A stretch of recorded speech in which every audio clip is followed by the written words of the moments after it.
A ideia do querubim, aqui é a parte que eu considero a parte mais importante da live.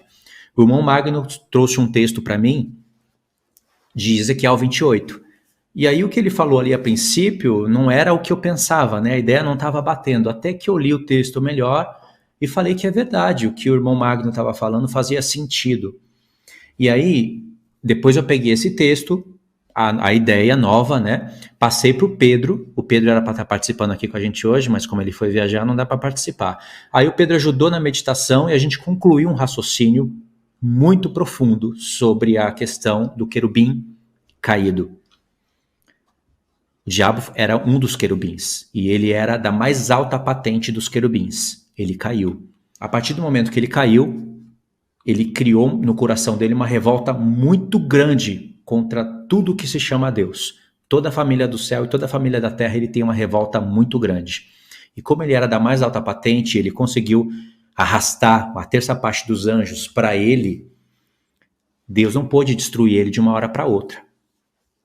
Deus não pode queimar arquivos assim como se todas as questões que ele levantou contra Deus fossem verdade e Deus queria aniquilar as provas. Deus queria mostrar para toda a família do céu e para toda a família da terra que ele é realmente justo e verdadeiro e o diabo é enganador. E não importa quanto tempo passe, não importa esse bicho ficar preso por 1000 anos, quando ele for solto, a primeira coisa que ele vai fazer é enganar as nações.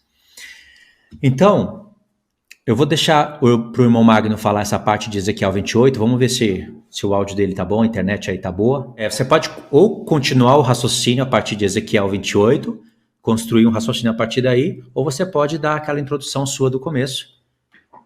Tá, você que vamos sabe. Fazer assim, eu vou deixar aquela parte para você fechar com ela, porque eu queria falar algumas coisas antes, até mesmo sobre as hierarquias, que o irmão João já falou, você também já falou, eu queria só acrescentar algumas coisas, tá bom? Vai, tá certo. Tá, então vamos lá. Então, quando eu ia dar a minha introdução, eu queria falar para os irmãos que esse assunto, né, ele já é discutido há muito tempo, né? A questão da hierarquia dos anjos, né? A angiologia, que se fala aí na teologia. Mas o interessante é que o livro de Enoque, ele foi excluído, né? Então, quando você pega o livro de Enoque e faz ali a sua leitura, você vê que tem muita coisa para acrescentar e a gente fica pensando por que ele foi excluído. E tem vários motivos, vários diálogos aí falando por que não foram considerados, tal, mas a gente sabe que o irmão Luiz mesmo falou, foi citado pelos apóstolos. Então, eu acho que tem coisa aí porque tiraram esse livro e disse que ele não é canônico, né? Mas tudo bem. E outra coisa que a gente tem que observar e deixar claro também para os irmãos na live é que esse assunto, apesar de ele não ser discutido, né, muito discutido ou falado, é muito importante. É aquilo que o irmão Luiz falou sobre a família de Deus, né? Deus, no seu grande propósito, ele tem a sua família formada no céu e na terra, e um dia vai unificar essas famílias, né? Se a gente for estudar a Escritura, e como a gente está fazendo agora, e comparar as coisas, os anjos foram criados num determinado tempo e depois o homem foi criado. Mas o propósito final de Deus é unificar os céus e a terra. Não é isso que está lá no Apocalipse? Quando a Nova Jerusalém descer do céu, vai ser unificado todas as coisas. O diabo, é claro que ele vai tentar impedir que isso aconteça. E até mesmo através da Escritura, impedindo que nós tenhamos esse conhecimento. Talvez por isso, ou por algum motivo, o livro de Enoque, por exemplo, não é considerado, né? Porque tem muita coisa ali muito interessante. Eu queria falar para os irmãos a respeito de hierarquias celestes, né? Então, na teologia que se estuda por aí, a Igreja Católica, né, impressionantemente, mas ela é a única que estuda mais a fundo essa questão. O protestantismo não se aprofundou muito nisso. E quando você verifica, por exemplo, verificando ali Gregório e alguns outros da Igreja Católica que estudou mais a fundo essa questão, eles têm também uma definição de hierarquia. Como o irmão João falou, eu também não entendo que dessa forma de hierarquia, mas para ficar melhor para se entender assim, organizou dessa forma, né? Porque eu creio que é a questão de função, na verdade. Assim como o homem ele tem uma função e a mulher tem outra função, não quer dizer que um maior que o outro, né? Que todos são um em Deus, né? No Senhor todos são iguais, assim também os seres celestes. É claro que o Senhor, ele governa todas as coisas através da sua criação. Deus sendo todo-poderoso, ele poderia, ele não é onisciente, onipresente, onipotente, fazer todas as coisas. Mas o amor e a misericórdia e a bondade do Senhor é tão grande que ele quis fazer uma criação e, através disso, ele delegou poderes, né, à sua criação, e assim ele governa através das suas criaturas, seja dos anjos, né, dos seres celestes, e através de nós, da igreja, e assim por diante. Olha só que maravilha. E o Senhor, então, ou melhor, esses estudiosos, então, eles dividiram essa hierarquia. Muita coisa o irmão João já falou, o irmão Luiz também, mas eu queria aqui pontuar algumas coisas, que é interessante. Então, querubins e serafins, todos entram concordam, né, da mesma forma que fica difícil de você definir quem é o maior, né, ou quem tem um grau maior, se é o querubim ou se é o serafim, porque na escritura não fica bem claro, né, pelo menos na escritura canônica, entre aspas, né. Vamos ver no livro de Enoque como é que isso aí se desenrola. Então, lá em Ezequiel e também em Isaías, onde fala dos querubins, depois Isaías fala dos serafins, não está bem definido, vamos dizer assim. Mas o que se entende que realmente o querubim, como o irmão João falou, é o ser que guarda, né, a ciência de Deus. É o ser guardião, vamos dizer assim. Ele é o que está próximo de Deus para guardar realmente ali o conhecimento, a sabedoria de Deus, está tudo representado nele ali. E os serafins, né, ele reflete todo o amor e o poder de Deus para com todas as criaturas. Tudo reflete dele esse amor, né? O amor, porque a palavra serafim vem de, se não me engano, de fogo, né? De alguma coisa queimando, né? Alguma coisa assim. Então, o serafim, dele sai todo esse fogo, né? Esse amor, o poder de Deus. Então, depois vem dos serafins, tem essa diferença, se ninguém sabe se é o que vem primeiro, serafim ou querubim. E depois tem algumas outras divisões que a hierarquia vai se dividindo, né? Vem tronos, logo após, e esses três, então, ficariam os mais próximos do Senhor, seria querubins, serafins e tronos. Os que estão ali próximos, realmente, de Deus, vamos dizer assim, né?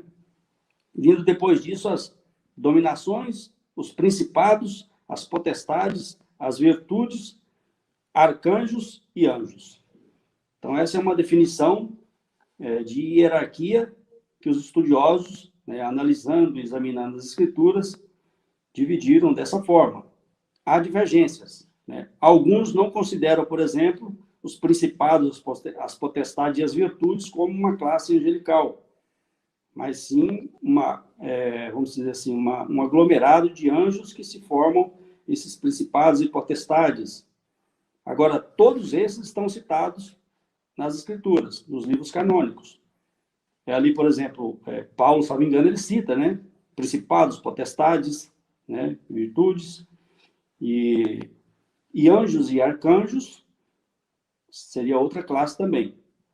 Arcanjos são vamos dizer assim, os generais de guerra, os que estão à frente das batalhas ligadas ao homem, principalmente aos homens, né, à terra. Os anjos seriam, a palavra já diz, né, é mensageiro, né, aquele que leva a mensagem, seria aquele que diretamente também está em contato com os homens, né? Ele guarda os homens. A gente vê lá, por exemplo, na palavra onde fala do rico e do Lázaro, quando Lázaro morre, um anjo o conduz, né, até o seio de Abraão, onde também a gente, vamos ver ali, tem muitas citações de anjos, né, na Escritura.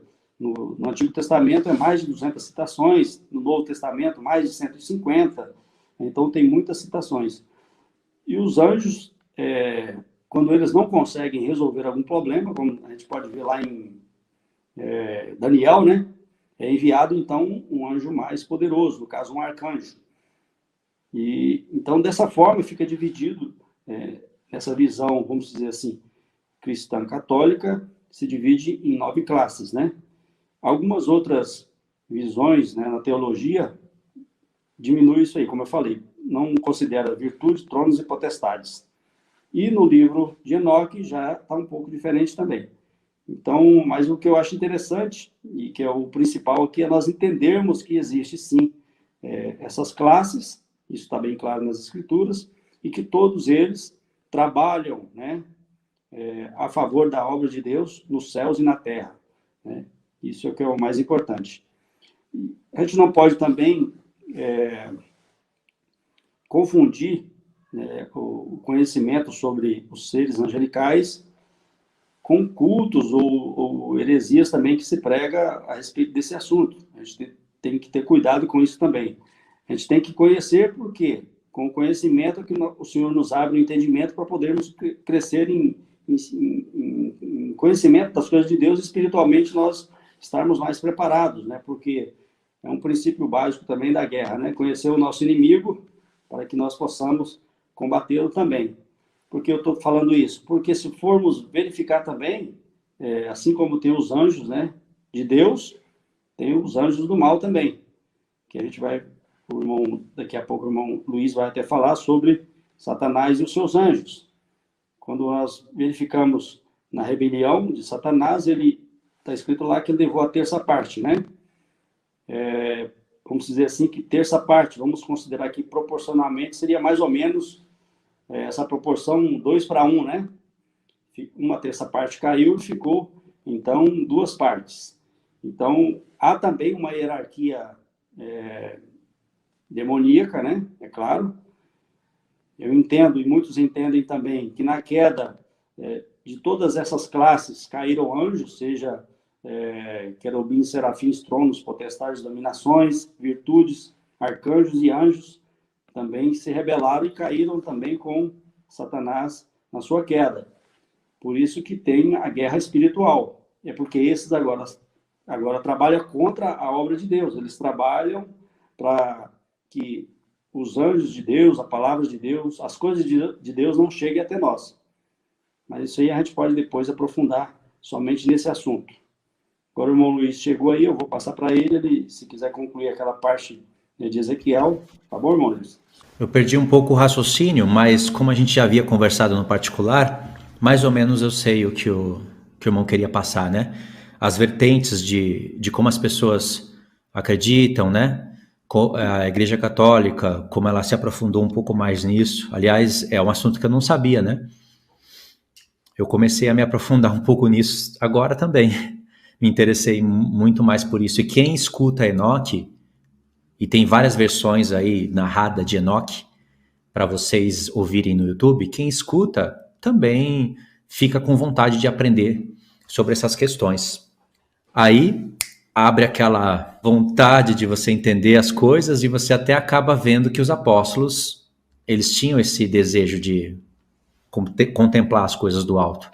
Bom, então continuando, eu não sei se o irmão está me ouvindo ou não, mas enfim, né, assim como o nosso corpo ele reflete também as coisas espirituais da família celeste, né, nosso corpo também, um foi chamado ali para ser um braço, o outro uma mão, mas nós todos, não é questão de ser mais ou menos importante, nós somos constituintes do mesmo corpo, né, do corpo de Cristo. Eu queria continuar a leitura antes de entrar em Ezequiel, porque o irmão ele falou dos serafins, ele falou dos arcanjos também, um negócio muito interessante. E é engraçado que serafins, amados, está citado apenas 2 vezes na palavra de Deus, e depois eles não é citado como serafins, mas ele é citado como seres que estão ali com 6 asas voando em cima do trono do Senhor. E eu queria trazer isso agora porque é muito interessante a funcionalidade dessas 3 classes que a gente não falou ainda, que eu dei uma introdução ali falando sobre um pouco dos querubins, mas os serafins, os arcanjos e os 24 anciões, que, ao meu ver, depois de nós lermos os textos, vai ficar meio claro que os 24 anciões e os serafins, eles estão ali tão próximos quanto os querubins. eu até entendo, lendo os textos, que os 24 anciões estão mais perto, né, do que os próprios querubins e do que os serafins. E os serafins estão mais próximos ainda do que os querubins. Mas, enfim, olha só. Isaías, no 6, no verso 2, ele vai falar que serafins estavam por cima dele, lá do trono, olha só. Cada um tinha 6 asas, com 2 cobria o rosto, com 2 cobriam seus pés, e com 2 voavam. Olha só a característica aqui dos serafins, estando então aqui por cima do trono, enquanto os querubins a gente via que eles estavam de baixo. Tanto que Ezequiel 1, do 5,14, ele vai falar ali, em determinado momento, que o Senhor, ele sai do trono e vem até os querubins a pegar ali, se não me engano, era uma brasa, era alguma coisa ali que ele foi pegar. E ele desce até os querubins. E a gente vê que a configuração aqui dos serafins, eles estão acima dele, né? Estavam por cima dele, voando com 6 asas. E aqui é interessante, amado, que os serafins, eles tocam em Isaías. Então, no verso 5 ele diz: então disse eu, ai de mim, estou perdido, porque sou homem de lábios impuros, habito no meio do povo de impuros lábios, e os meus olhos viram o rei, o Senhor dos exércitos. Então, um dos serafins, olha só, voou para mim, trazendo na mão uma brasa viva, que tirara do altar como um tenaz. E com a brasa tocou a minha boca e disse: eis que eles tocou os teus lábios, e a tua iniquidade foi tirada, perdoado o teu pecado. Engraçado que aqui a funcionalidade desse serafim foi purificação, né? Ele foi atribuído à purificação juntamente com a adoração. Porque, da mesma forma que ele estava acima do trono ali, voando com as suas asas, né? Com 2 cobriu o rosto, com 2 cobriu seus pés, com 2 voavas, também eles estavam trazendo uma forma de adoração que a gente vai ver depois. E também purificação. Então a gente vê que a funcionalidade de serafins e querubins é um pouco diferente, né? Os querubins, eles faziam ali, lá em Gênesis e nos outros que a gente viu, uma guarda, guardiões guardavam o caminho, né, do Éden lá, guardavam e estavam no meio da voz do Senhor.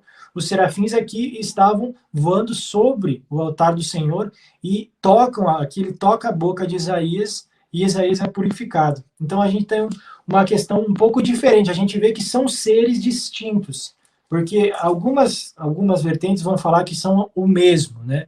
Que é a mesma coisa, que tudo é a mesma coisa, mas a gente vê personalidade, digamos assim eu posso dizer, não é uma pessoa, né? Mas características diferentes uma das outras. E Apocalipse 4, amados, 6, ele vai falar uma parada interessante. Do 6:11 ele vai falar, ó, há diante do trono um como que mar de vidro, né? Então tenta imaginar comigo aqui, ó, semelhante ao cristal, e também no meio do trono, à volta do trono, 4 seres viventes cheios de olhos por diante e por detrás. Aqui está falando de quem? Aqui a gente já vai entender de quem está falando. O primeiro ser vivente é semelhante ao leão, o segundo semelhante ao novilho, o terceiro tem o rosto como de homem, e o quarto ser vivente é semelhante à água, quando está voando. E os 4 seres viventes, tendo cada um deles, respectivamente, 6 asas, é o que a gente acabou de ler lá em Isaías, né? Os serafins, que tinham 6 asas, né? Com 2 voavam, 2 cobriam os seus rostos lá, e 2 os pés, né? 6 asas estão cheios de olhos ao redor e por dentro. Não tem descanso nem de dia nem de noite, proclamando santo, santo, santo é o Senhor Deus Todo-Poderoso. Até o Luiz fez um vídeo recentemente com o irmão Pedro falando sobre esse santo, santo, santo, né? Nem vou entrar nisso. Mas a gente vê essa característica, né? Que aqui diante do trono estão esses 4 seres viventes. Aqui ele não traz a palavra serafim usada, mas a gente sabe que é serafim, porque lá em Isaías 6 a gente acabou de ver que são esses mesmos 4 seres viventes com 6 asas que tocam a boca e purificam, né? E a gente vê Apocalipse 7:13, Apocalipse 7:13, 16 aqui, ele vai falar que um dos anciões tomou a palavra dizendo: este que se vestem de vestiduras brancas, quem são e de onde vêm?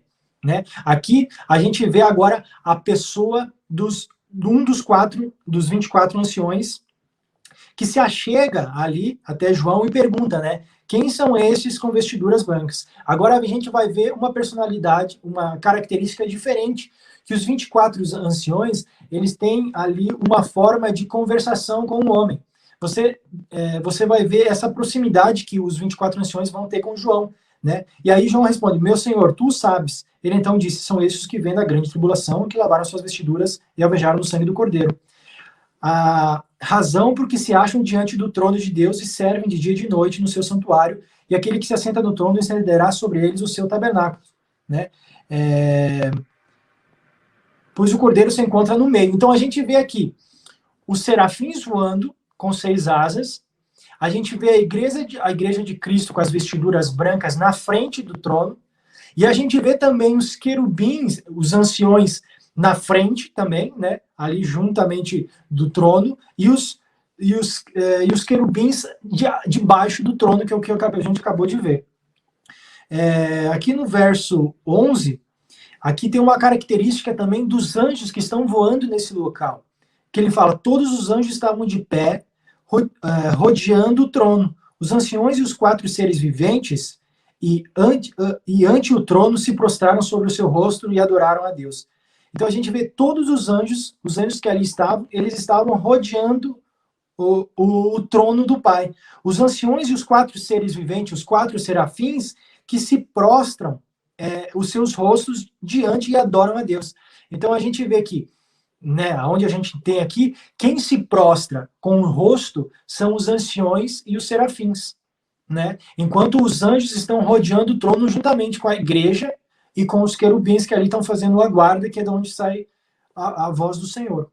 O Apocalipse 14, ele também vai trazer um relato muito interessante, amados, no verso 3, que ele vai falar, entoava um novo cântico diante do trono, diante dos 4 seres viventes e dos anciões. Novamente agora, né? E ninguém podia aprender o cântico senão os 144 mil que foram comprados da terra. Então a gente vê aqui a ação dos serafins e dos anciões, que era prostrar, enquanto existia um cântico na boca da igreja, dos 144 mil judeus e gentios, que enquanto havia ali os serafins prostrados junto com os anciões, a igreja entoando um cântico, somente a igreja, né? E a gente vê no 19, 4, 6, que vai falar que os 24 anciões e os 4 seres viventes, novamente serafins, prostraram-se e adoraram a Deus, que se achava sentado no trono, dizendo amém, aleluia. E aqui no verso 6, então ouviu um como voz de numerosas multidão, como de muitas águas, e como de fortes trovões, dizendo, aleluia, pois reina o Senhor, nosso Deus Todo-Poderoso. Alegremos-nos, exultemos e demos-lhe glória, porque são chegadas as bodas do Cordeiro, cuja esposa a si mesma já está ataviada, pois lhe foi dado vestir-se de linho finíssimo, resplandecente e puro. Então a gente vê aqui uma característica dos anjos que estão rodando o trono, né? A gente viu algumas características, e aqui a gente vê também o canto dos anjos, né? Fazendo esse canto aqui, aleluia, pois reina o Senhor, nosso Deus Todo-Poderoso. Alegremos e exultemos. E aqui ele se dirige até a esposa, que é os 144 mil, que também estão ali com um cântico que foi dado só a eles. E Apocalipse 19, 10, amados, agora a gente vai compreender e ter exatamente um alinhamento com o que eu acabei de falar, que é o livro de Enoque. Olha só, no verso 10, vai estar escrito, prostrei-me ante os seus pés para adorá-lo. Ele, porém, me disse, vê, não façais isso, sou conservo teu e dos teus irmãos que mantêm o testemunho de Jesus. Adora a Deus, pois o testemunho de Jesus é o espírito da profecia. Eu até li isso antes com vocês, né? E aqui no verso 15, é exatamente o que aconteceu com Enoque, porque Enoque, então ele tomou a palavra e falou comigo. Eu prestei atenção na sua voz. Não temas, Enoque, homem honesto e escriba. Vem até aqui e escuta as minhas palavras. Vai e dizes às sentinelas dos céus, deixa eu ver se eu estou certo aqui, que enviaram como seus... Vai e dize às sentinelas dos céus, que te enviaram como seu intercessor. És tu que deveis interceder pelos homens, não os homens por ti. Portanto, deves abandonar o sublime santo céu. E aqui ele continua. Mas o que eu estou querendo falar aqui, amados, é no verso 4 e verso 5 de Enoque, que vai falar a mesma coisa que está escrito em Apocalipse 19, 10, que fala bem assim, ó, vai dizer às sentinelas, aqueles 200 que se rebelaram, né, que quem deveria interceder ali por Deus, que Enoque estava fazendo uma intercessão pelos 200 caídos, na verdade eram os anjos, né, e não Enoque, não nós, mas os anjos intercederem a Deus por nós. Então a gente vê que o alinhamento do serviço dos anjos para conosco, tá, amados? E então a gente viu aqui os querubins lá no começo, depois a gente entra nos detalhes dos querubins, que é muito interessante, se assim der, mas a gente viu que os serafins estão ali com 6 asas, voando acima, né? Tem outras características, também o Luiz pode falar. A gente tem ali os 24 anciões, designando o seu papel, e a gente também tem a igreja, juntamente nesse ambiente da plenitude, os 144 mil. E percebam-se que cada um tem um cântico específico, faz uma ação específica naquele momento, quando o Senhor vai tomar conta e vai governar a terra, né? Ele vai ter domínio sobre todos os povos. Na questão, amados, agora referente aos arcanjos, a gente vê que a atuação dos arcanjos já é diretamente direcionada a nós, né, a homens, né? Porque a gente vai ver aqui, a gente conhece arcanjo, segundo a Bíblia, a palavra de Deus nos mostra, não muitos, mas fala de Miguel e fala também de Gabriel, que Gabriel, né, se apresenta. Então a gente vê ali a interação que o arcanjo tem. Eu vou ler os textos com vocês para vocês terem uma noção, por exemplo, da interação que os arcanjos têm com os homens. Então a gente vai ver que a funcionalidade dos arcanjos é justamente ter uma interação com o homem, né? A gente vê que eles guerreiam, né? Eles trazem informações diretamente em ação com os homens, eles agem também como defensores do povo de Deus. A gente vai ver uma funcionalidade aqui de defensores do povo de Deus. E para a gente começar a compreender a funcionalidade dos arcanjos, vai ser bem interessante isso, porque vai estar realmente como se tivesse perfeitamente, corretamente com o que a Bíblia traz sobre a funcionalidade do arcanjo aqui. Olha lá, amados. Daniel 10, 13, ele vai falar, ó, mas o príncipe do reino da Pérsia me resistiu por 21 dias. Porém, Miguel, um dos primeiros príncipes, olha só, Miguel, então, aqui, que é um arcanjo, ele é um dos primeiros príncipes, veio para ajudar-me. E eu obtive vitória sobre o rei da Pérsia. Olha só. Então, a gente vê aqui que o arcanjo Miguel, ele foi um defensor de Daniel, né, que veio para guerrear contra o príncipe do reino da Pérsia, a fim de defender Deus e defender Daniel e trazer a revelação. Daniel 12, 1, agora a gente vai ver outra funcionalidade dos arcanjos. Nesse tempo se levantará Miguel, o grande príncipe, novamente falando dessa, digamos, suposta hierarquia dos arcanjos, né? E aqui ele vai dizer, ó, o defensor dos filhos do teu povo. Né? Então, assim, ó, se levantará Miguel, o grande príncipe, o defensor dos filhos do teu povo. A funcionalidade dele, você vê que é diferente do que os querubins e os serafins fazem. Né? Lá a gente viu, serafins tocou, Isaías purificou. Mas aqui a gente vê Miguel sendo um príncipe de defesa, de guerra, de batalha. A gente vê também, amados, em Apocalipse 12,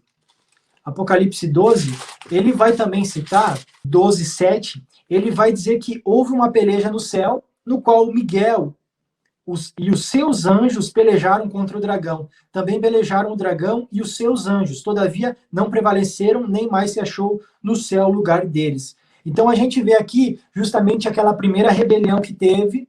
E, além de Miguel, né, ele ser o defensor do povo, ele também é o defensor das coisas do Pai. Né? Lógico, quando ele está com o povo, ele também está defendendo as coisas do Pai. Mas aqui a gente vê que ele também foi atribuído como príncipe designado à expulsão do dragão lá do paraíso, da primeira rebelião. Ele e os seus anjos, então a gente vê que ele é um príncipe de anjos que servem diretamente com os homens. Tá bom? A gente também, amados, vê, né, ali quando existe a revelação a Maria, que ela conduziria no seu ventre o Senhor, uma boa notícia, né? Bem-aventurada Maria, ele vem trazer ali, foi Gabriel ali, só para ter 100%, foi Gabriel ali, né, irmão? Eu não vou puxar o texto agora, mas foi Gabriel ali. Então, Gabriel, também um dos arcanjos, você vê que a funcionalidade dele, mediante a ação humana, já é particularmente de trazer informação, de trazer boas novas. Então, a gente vê que, dentre os arcanjos mesmo, existem diferenças de ações, tá? E a gente vê isso, amados, em Enoque 9:11, que é muito interessante. Antes de ler Enoque 20, Enoque 9:11, 9:1, ele vai falar, amados, exatamente com a mesma pegada do que a palavra nos diz, que Miguel sai como defensor de Daniel, sai como defensor das obras do Pai lá no céu, ainda na primeira rebelião, né? E eles atuam como defensores do povo. Olha só que interessante o que fala lá em Enoque 9, quando esses sentinelas, esses 200 anjos, se rebelaram, tiveram os filhos ali com as mulheres, e passaram, esses filhos, esses gigantes que foram gerados, começaram a exercer grande sofrimento na terra. E os anjos, os arcanjos, eles se levantaram em defesa do povo.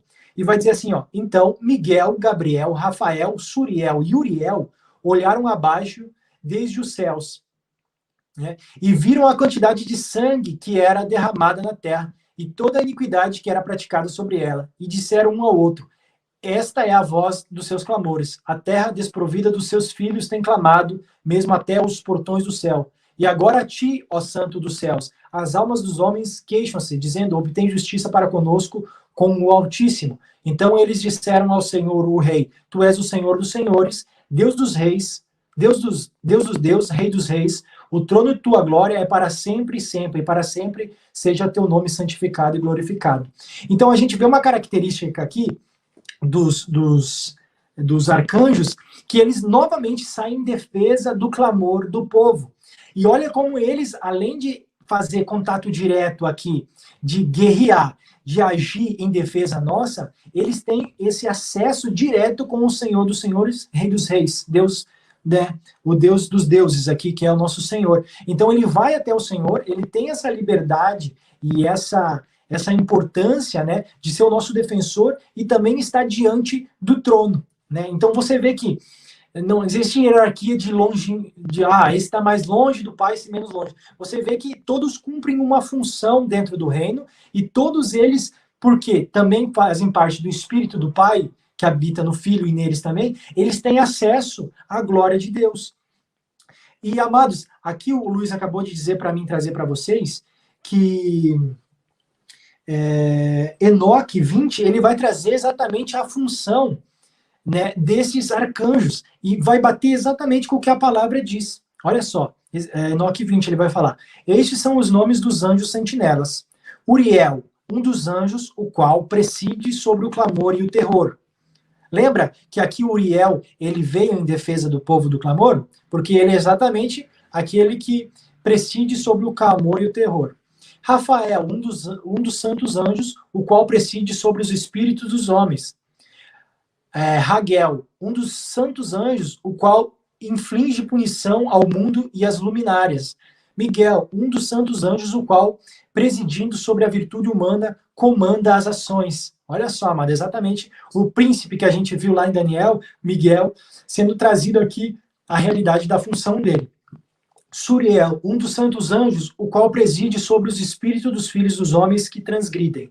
Gabriel, um dos santos anjos, o qual preside sobre o paraíso, sobre os serafins e sobre os querubins. Olha só que interessante aqui, amados, a gente tem a informação que Gabriel, ele preside sobre o paraíso, e sobre os serafins e sobre os querubins. Então a gente está vendo aqui que os querubins e os serafins, eles tinham um grande, né, lugar lá, diante da presença de Deus, e aqui a gente está vendo que Gabriel, de certa forma, ele preside os serafins e querubins. E Remiel, que é um dos santos também, anjos, foi por Deus incumbido de presidir aos ressuscitados. Então tu vê que os arcanjos, eles têm a funcionalidade deles diretamente acionada à ação humana, né? É eles quem saem em defesa ao homem, saem também trazendo as boas novas, as informações, e também preside toda ali Gabriel, né, presidindo toda a questão lá do trono também, a importância deles lá no trono. Então você viu as características dos serafins. Lendo Ezequiel, a gente vai compreender muito bem isso, porque vai trazer exatamente detalhes dos querubins que são muito importantes na funcionalidade. Então você vê que cada um, eles têm importâncias diferentes no reino, e todos eles também têm tamanha importância, e a gente vê que nós estaremos junto com essa família celestial que exerce a função de nos servir, como a gente acabou vendo. né? Então a gente tem esses 7 arcanjos e tem anjos que eles dominam sobre eles, assim como descrito aqui em Apocalipse, né? Que Miguel, junto com os seus anjos, expulsou o dragão sobre a terra, né? Tirando dele lugar lá. Então a gente vê que existem os arcanjos governando sobre anjos que exercem a função de nos servir. Mais ou menos isso. Não sei se ficou confuso. Entendi nada. Tô brincando. Foi bom. O que eu vejo aí, irmão, deixa eu fazer um comentário rápido para passar para o irmão Magno. O que eu vejo aí é o seguinte: